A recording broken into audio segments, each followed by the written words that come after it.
Hey, welcome to Golden Chat, where we provide straight talk. Each week, we deliver insights and tips on senior living to help seniors and their family experience a better living.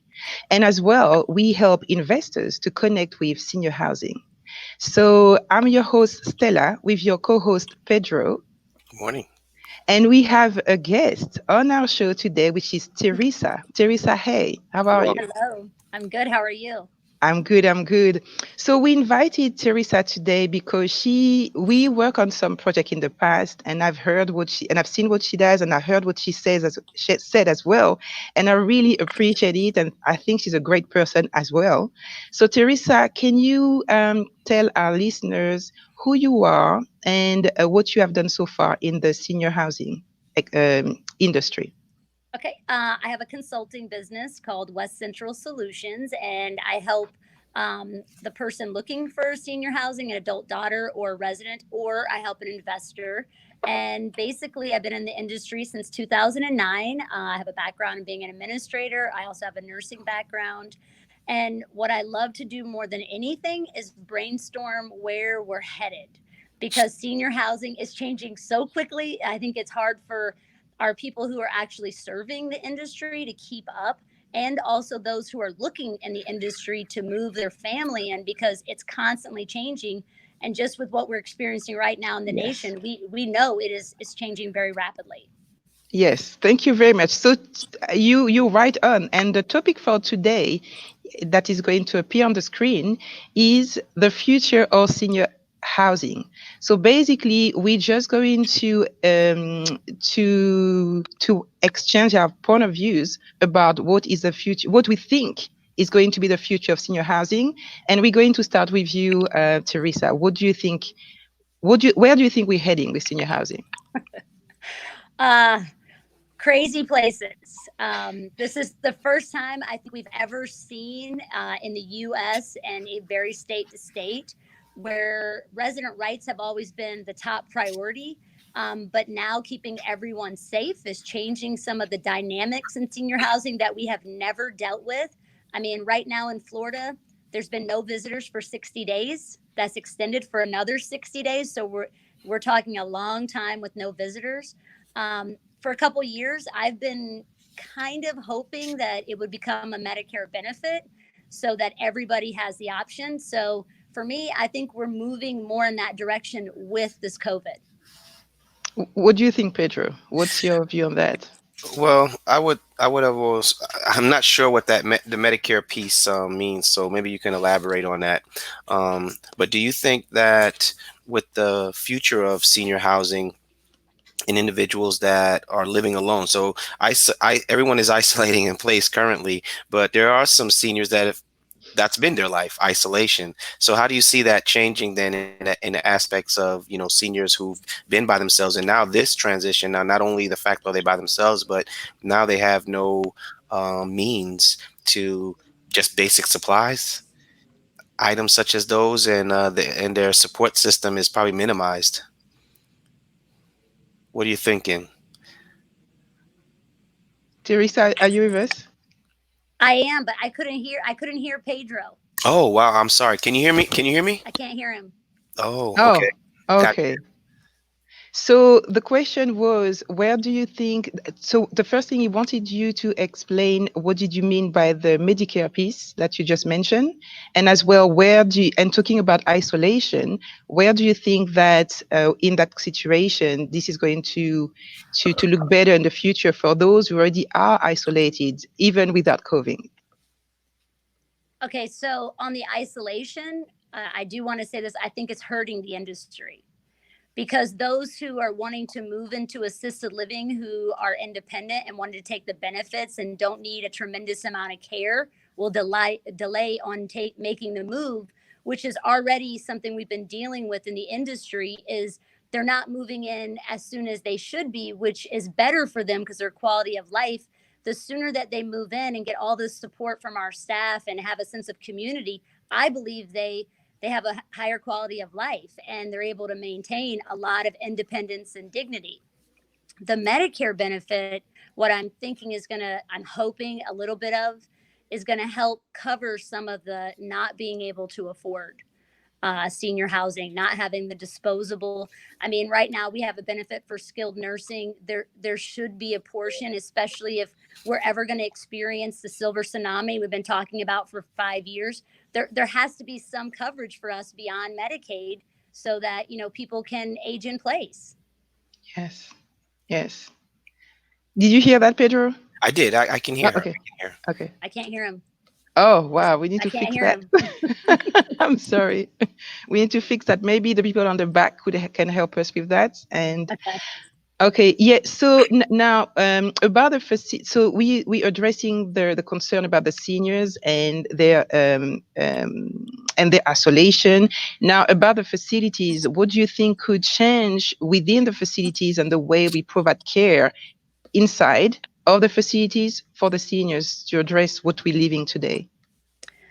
Well, I think communities who are becoming very diligent on making sure that every staff member is engaging the residents who aren't being able to see their families. I mean, I think we are moving way beyond the bingo, the Friday, have a singer coming in. Caregivers are becoming, we've always been part of family, but they're becoming more engaged to help with the isolation effects, which are loneliness. I mean, so in a way, the community is growing stronger by being more bonded together because they have no access to the outside.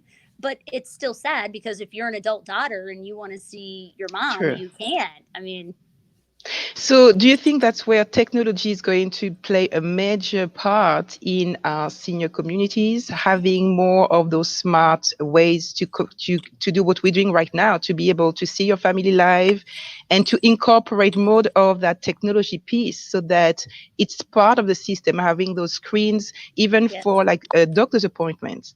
Being able to see your doctor, not having to go outside, being able to do the tele appointment. Well, I think it's interesting because we've been talking about telehealth, but COVID brought it in. Nobody wanted to nobody wanted to do it, and all of a sudden it's here, which is a benefit. It's a benefit because in telehealth then the adult daughter can also be there for the visit instead of just the rounding. I do think that senior housing is doing a much better job at using technology, but I think we have a long way to go because uh, we've been delayed on using technology. Yeah, yeah. Pedro, you want to say something, even Yeah. if maybe. So, what are your thoughts on the future of maybe with in senior housing with shared environments? So I'm just going to relay that to you. The Yeah. question is, how are your thoughts about shared Environments. facilities, shared environment for seniors? Like you mean you're talking So about like so co-living assisted, right? or So shared shared housing? rooms, Yes, things shared that rooms. shared rooms, shared space. So I'm going to talk from a different perspective, which might not fit in with the COVID. I like shared rooms, and I like communal stuff because we are a touch human being. We need each other. When you're cohabitating in the room, let's say you've been married for 50 years and you have a roommate and your spouse is deceased, it helps with that.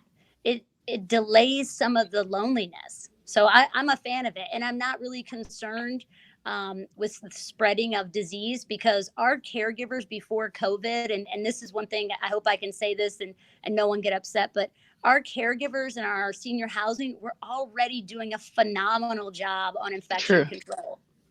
True, true, true. So what you're saying is having those kind of co-living or co-sharing facilities or will actually help with the mind and their health of the seniors. Mental Yeah. status. Yeah. Well, if you have someone in your room, if you were to fall and nobody's checking on you or True. rounding it, somebody will notify. That is true. That is true. So I like that because we do share that view, and Pedro as well. That's one of the reasons I think you asked the question. Is Right. something that we see maybe being more in the future of senior housing. There, Right. having those instances where seniors are able to have a partner. It doesn't have to be a life partner, but it's like a roommate or somebody they can Yeah. actually relate to and talk to, and not being so isolated, because even in a facility you can isolate yourself, But Yes. that way gives you more of that setting. You wanted to say something, Pedro? One more question. What's her opinion on occupancy of senior living in the future? So now, you have unlimited numbers. So if a building could support 100, a building could support 50. So that's my example. What is her opinion on how that may change or stay the same in the future? Say that one more time so that I relate Occupancy. to So her. her occupancy. So occupancy. What is her opinion on occupancy for senior living in the future? Okay, what is your opinion on occupancy for senior housing of the future? Would you the number of resident per facility? I'm Per guessing building and building per wide building. Yeah. load. Okay, so I have two views. One, I mean, if you have plus 70, the profit margin is higher. Hmm. But on the affordable side, when the building is smaller, and the cost is more affordable to the resident, you still become profitable because you are doing more shared rooms. You don't need as many care staff because you're able to manage it. So I like both, but I do think we are going into more smaller affordable housing. So what with the number of smaller under 70 I or I would say under 40 for some of the under smaller 40? houses. Yes. Okay, under 40. That's yeah. You definitely are in line with. And Pedro, do you want to share your views on what you I'm think would yeah, be? I'm kind of on this. I still think that 40 is a large number. However, I could see where profit margin is important, but I can see that number is workable.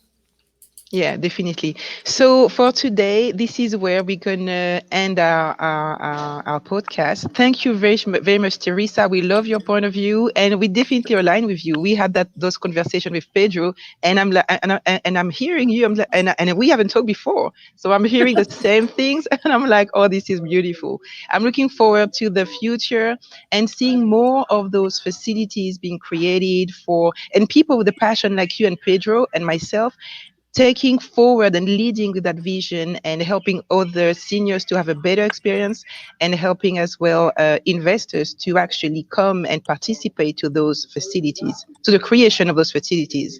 So if you want to see, thank you very much, Teresa. We're going to have you for another podcast as well, so stay tuned. And for all our listeners today, we're going to thank you for being there, and you can send us your questions by calling on 407-794-7277. And we love emails as well. So do not hesitate to email us at hello@easierlivingforyou.com. And you can find all our private podcasts on www.easierlivingforyou.com. And we will see you next week at 12:45. Thank you very much. Thank you. Have a great week. Thank you.